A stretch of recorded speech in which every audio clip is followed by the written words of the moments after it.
Connect TV at Productronica 2021. I'm joined by Ben from Ingun. Great to see you. Great to see you. Fantastic to be a real show. Now, you told me just before you came on that it's the 50th anniversary of Ingun.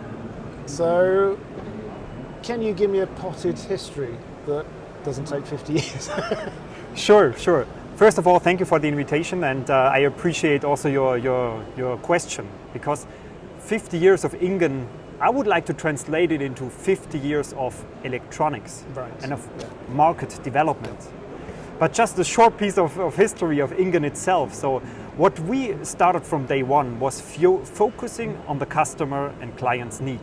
And the first one was, there was just a client showing up and saying, please help me with this kind of technology solution or technical solution, but the lead time is such long because the manufacturer is overseas. And so we started to take this business opportunity and started the business. And from day one, look now, 50 years later, what is still a customer need? Lead time is being more critical than in every different age.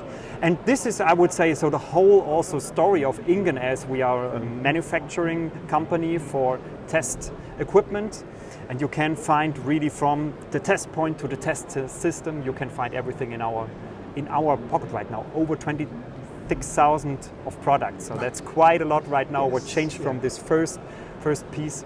And if I see and look into these client needs, they are also changing in it, and we try to adapt to it. It's not just the lead time right now, or the certain kind of quality we want to meet with our manufacturing site in Germany. And also not just our local service. We have right now in over 65 countries, we are serving the products. In over 40 countries, we have our own people for giving also the engineering. Right. So from the West Coast in the US to the Chinese manufacturing sites. And our customers and clients, they appreciate that. And I think this is the biggest jump we made in the last years, so to be a partner for these clients. Because they have a technology lead and they have their indicators to meet the technology they want to serve to their clients. Yeah. Do you think that has been a bit of a change in the last 5 years, say? Actually, since we've been talking about IoT, everything being connected, machine learning, artificial intelligence, the whole understanding the whole process, but then sharing that with other partners, it's changed the industry to actually be more partner happy. You know, they're more happy to collaborate, share, and realizing that actually often collaboration isn't a case of, losing your lead. It's actually a way of improving what you do, because the markets are huge and you're looking at quite disparate technologies, aren't you? Disparate end uses for these things. So, I guess from the test point of view, your customers are coming to you with very different questions. So although they want the same result, the problems they're dealing with are very different to what they were 20 years ago even. Sure, definitely. And I would like just to try to answer the question or the topics you're addressing. And I would say also, especially in the last 5 years, the mindset is completely changing. Because why? Because all is getting more complex. So test solutions need to be faster, smaller, all these kind of technical aspects we need to meet. And they see it's not a single case solution can be there. So you need to collaborate somehow. And that's why for us it was so obvious. As an innovative company, we have more than 60 R&D developers, just focusing on our 3 core segments, like the test probes, or the fixture kits, or the accessories. So, but it makes like a unique one-stop solution.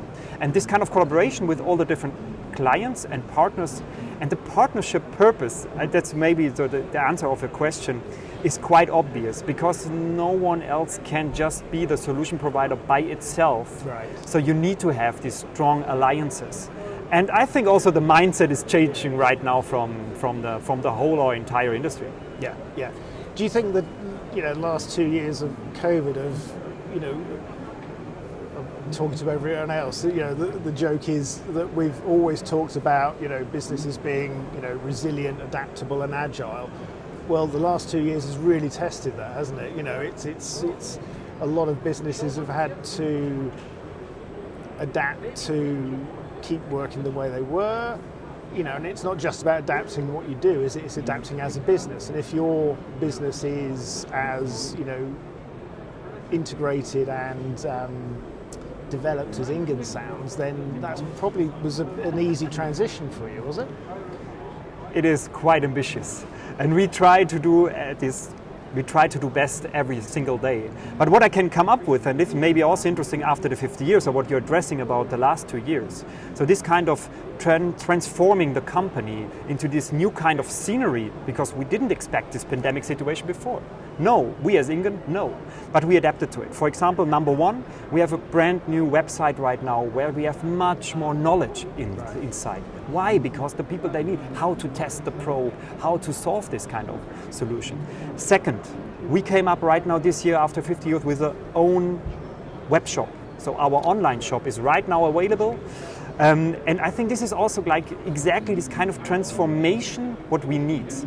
So it changed the whole serving process to the client, because the client, he has to face so many difficulties during his day. So we need to make the life more easier for him. And I think these are maybe two really main points how we adapted to the situation.